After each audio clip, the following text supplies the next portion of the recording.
Hello everybody, Victor speaking, and today we're talking about Turok. Some time ago I talked about a leak from the Epic Games Store, which revealed that apparently Saber Interactive was developing a whole new Turok game.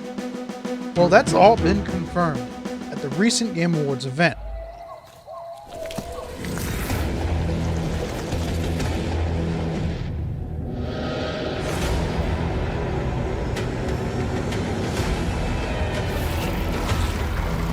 That don't look like Monster Hunter. Turok is back! Hold on! Return of the King? Oh, no, what?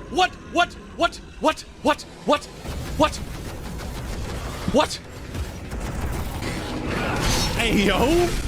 What? What? There's a new... They had a fucking Triceratops, bro! Wait, what? Where did that come from? And remember, I'm sorry, I'm getting over Turok right now. Conquers all. They just casually dropped that like it was nothing. I wanted to talk about that, the details shared from their official site, and some posts on their YouTube, as well as my thoughts and concerns from the trailer. So let's not waste any more time and get started. Turok Origins, which is the name of this game, and clearly a reboot, and I called that months ago. I'm personally inclined to believe a reboot is the most likely. I feel like they want to have a clean slate. They don't want to have to continue or basically retell a story that's already been told. We'll have players play as Turok warriors, which I guess means Turok is no longer a name or a mantle, but maybe a tribe of people, fighting dinosaurs and an incoming alien threat that wants to wipe out all of humanity. Exploring the Lost Lands, which includes other planets, players can play solo or with friends using a variety of weapons. And what the heck is that?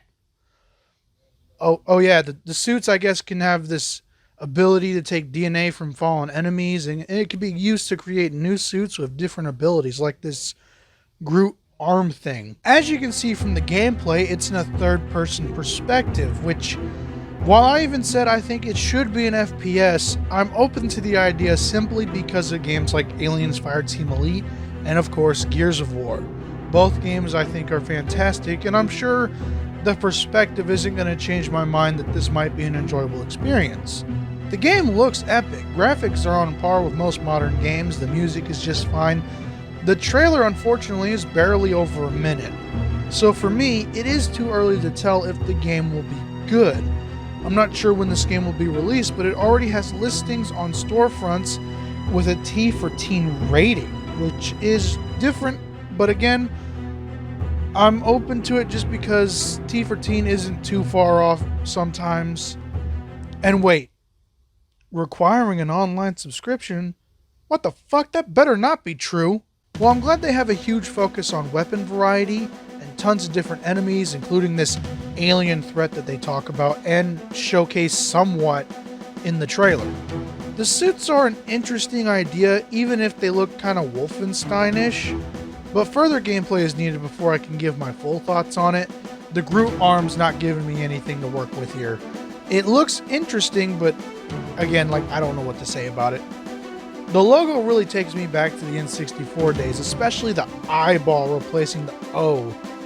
The co-op will be an interesting and mostly unique feature. I think the only other Turok that had something similar was the 2008 game. And I'm glad they brought back the Lost Lands. This is something I said was an important aspect to Turok originally.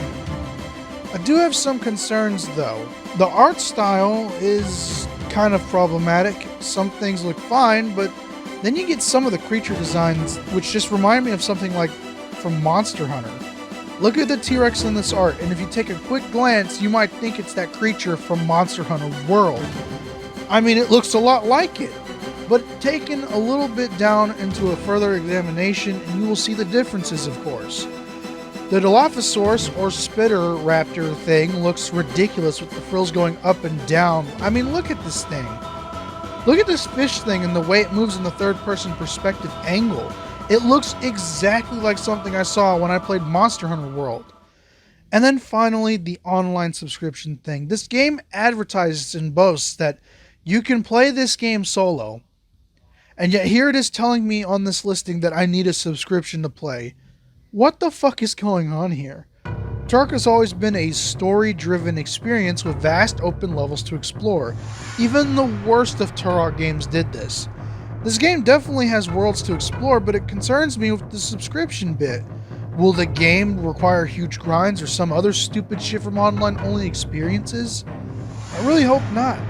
I've been a Turok fan since I was a child. My dad and I walked into a pawn shop or whatever this store was, and in a display case was Turok for the N64. This was almost 10 years after Turok had first came out. My dad bought it, and while I never got very far, I didn't have like the memory pack, I was already pretty interested.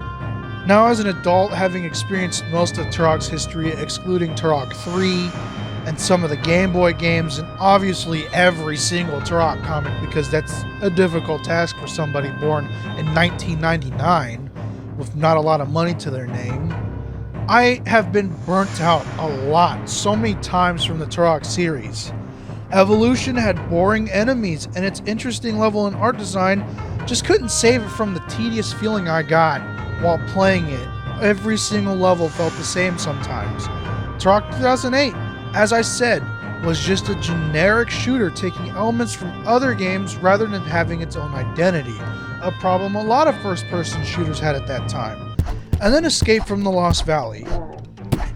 Well, you know why that game sucks. Bottom line is that I really hope this new Turok game is good, and that I'm just being paranoid with some of this stuff.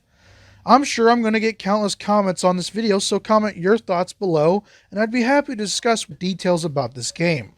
Like the video if you enjoyed, and subscribe for more episodes of Vic Speaking. Thanks for watching, and I'll see you all in the next video.